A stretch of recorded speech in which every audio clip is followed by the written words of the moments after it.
అలవోకగా షాట్లు కొట్టే హిట్ మ్యాన్ కు ఏమైంది? మంచినీళ్లు తాగినంత ఈజీగా డబుల్ సెంచరీ చేసిన గతం ఏమైంది? ఏది నిరుడు కురిసిన సిక్సర్ల వర్షం? ఎందుకింత తడబాటు? దేనికి సంకేతం ఈ తొట్టుపాటు? Let's watch. రోహిత్ శర్మ బ్యాటింగ్లో అతడి శైలే వేరు. పరుగులు ఇంత సులువుగా చేయొచ్చా అన్నట్లు ఉంటుంది బ్యాటింగ్. సొగసుగా ఆడతాడు, దూకుడుగా కనిపిస్తాడు. కెప్టెన్ స్థాయికి ఎదిగాడు. వన్డేల్లో డబుల్ సెంచరీ ఉంది. టెస్టుల్లో హైయెస్ట్ 212, టీ20లో శతకం బాదాడు. ఫస్ట్ క్లాస్ క్రికెట్ ఖాతాలో ట్రిపుల్ సెంచరీ ఉంది. ఇంత ట్రాక్ రికార్డు ఉన్న ఈ ముంబై ఆటగాడికి ఏమైంది? 4 టెస్టులో రెండో రోజున బ్యాటింగ్కి వచ్చిన రోహిత్ శర్మ కేవలం 3 పరుగులే చేసి అవుట్ అయ్యాడు. తొలిసారి ఈ సిరీస్లో ఓపెనర్గా బ్యాటింగ్కి వచ్చిన రోహిత్ ఇలా బాధ్యతారహితంగా వెనుదిరగడం అతడి పేలవమైన ఫామ్ గురించి చెప్పకనే చెబుతోంది. తొలి టెస్టుకు వ్యక్తిగత కారణాల వల్ల దూరమైన రోహిత్ ఆ తర్వాత 2 టెస్టుల్లోనూ పెద్దగా ఆడిందేమీ లేదు. 4 ఇన్నింగ్స్లో కలిపి కేవలం 22 పరుగులే చేశాడు. అందులో హైయెస్ట్ 10 పరుగులు.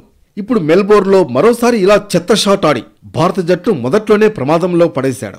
ప్రెస్టీజియస్ సిరీస్లో వరుసగా విఫలం కావడంతో జట్టు మానసిక స్థైర్యం కూడా దెబ్బతింటోంది. ప్రపంచ క్రికెట్లోనే స్పెషలిస్ట్ బ్యాట్స్మెన్ అని ప్రశంసలు అందుకున్న హిట్ మ్యాన్ గత కొద్ది రోజులుగా ఆశించిన స్థాయిలో ఆడలేకపోతున్నాడు. ఆ మాటకొస్తే బోర్డర్ గవాస్కర్ ట్రోఫీలో రోహిత్ శర్మ గణాంకాలేమీ చెప్పుకోదగ్గ స్థాయిలో లేవు. గత 10 ఏళ్లలో ఈ సిరీస్లో 14 మ్యాచ్లాడి మనోడు కొట్టింది కేవలం 672 పరుగులే. దాంట్లో ఒకే ఒక సెంచరీ, 3 హాఫ్ సెంచరీలు. సహజ సిద్ధమైన ఆట తీరు ఏమైందని సీనియర్లు ప్రశ్నిస్తున్నారు. నిజానికి చాన్నాళ్లుగా రోహిత్ శర్మది ఇదే పరిస్థితి. జట్టుకే భారంగా కనిపిస్తున్నాడు.